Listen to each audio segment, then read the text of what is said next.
സംസ്ഥാനത്ത് ചൂട് കണക്കുന്നതിനാൽ ജാഗ്രതാ നിർദ്ദേശവുമായി അധികൃതർ. ചൂട് കൂടുന്നതിനനുസരിച്ച് UV സൂചികയും വർദ്ധിക്കുന്നുണ്ട്. UV ഇൻഡെക്സ് ഏറ്റവും കൂടിയ നിരക്കിൽ ഇടുക്കിയിലാണ് രേഖപ്പെടുത്തിയിരിക്കുന്നത്.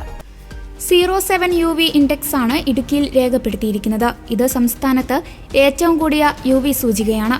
അതേസമയം കൊല്ലം, പത്തനംതിട്ട, ആലപ്പുഴ, കോട്ടയം, വയനാട് ജില്ലകളിൽ UV ഇൻഡെക്സ് 6 ആണ്. 6 മുതൽ 7 വരെയുള്ള UV ഇൻഡെക്സ് മഞ്ഞ മുന്നറിയിപ്പിൽ ഉൾപ്പെടുന്നതിനാൽ ജനങ്ങൾ മുൻകരുതൽ സ്വീകരിക്കണമെന്നാണ് നിർദ്ദേശം. കൂടുതൽ നേരം ശരീരത്തിൽ നേരിട്ട് സൂര്യപ്രകാശം ഏൽക്കുന്നത് ഒഴിവാക്കണമെന്നതാണ് പ്രധാന നിർദ്ദേശം. പകൽ 10 മുതൽ 3 മണി വരെയാണ് ഉയർന്ന UV സൂചിക രേഖപ്പെടുത്തുന്നത്. അതിനാൽ പുറം ജോലികളിൽ ഏർപ്പെടുന്നവർ, കടലിലും ഉൾനാടൻ മത്സ്യബന്ധനത്തിനും പോകുന്നവർ, ജലഗതാഗതത്തിൽ ഏർപ്പെടുന്നവർ, ബൈക്ക് യാത്രികർ, വിനോദസഞ്ചാരികൾ, ക്യാൻസർ രോഗികൾ, ചർമ്മ നേത്ര രോഗങ്ങളുള്ളവരെല്ലാം പ്രത്യേകം ജാഗ്രത പാലിക്കണമെന്നാണ് നിർദ്ദേശം. പകൽ സമയത്ത് പുറത്തിറങ്ങുന്നവർ തൊപ്പി, കുട, സൺഗ്ലാസ് എന്നിവ ഉപയോഗിക്കുക. ശരീരം മുഴുവൻ മറയുന്ന പരുത്തി വസ്ത്രങ്ങൾ ഉപയോഗിക്കുക എന്നീ നിർദ്ദേശങ്ങളും പുറത്തിറക്കിയിട്ടുണ്ട്.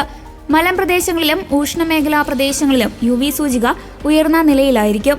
തെളിഞ്ഞ ആകാശമാണെങ്കിലും സ്ഥിതി സമാനമാണ്. ജലാശയം, മണൽ പ്രതലങ്ങൾ ഈ രശ്മികളെ പ്രതിഫലിപ്പിക്കുന്നതിനാൽ ഇത്തരം ഇടങ്ങളിലും UV സൂചിക ഉയർന്നതാവും.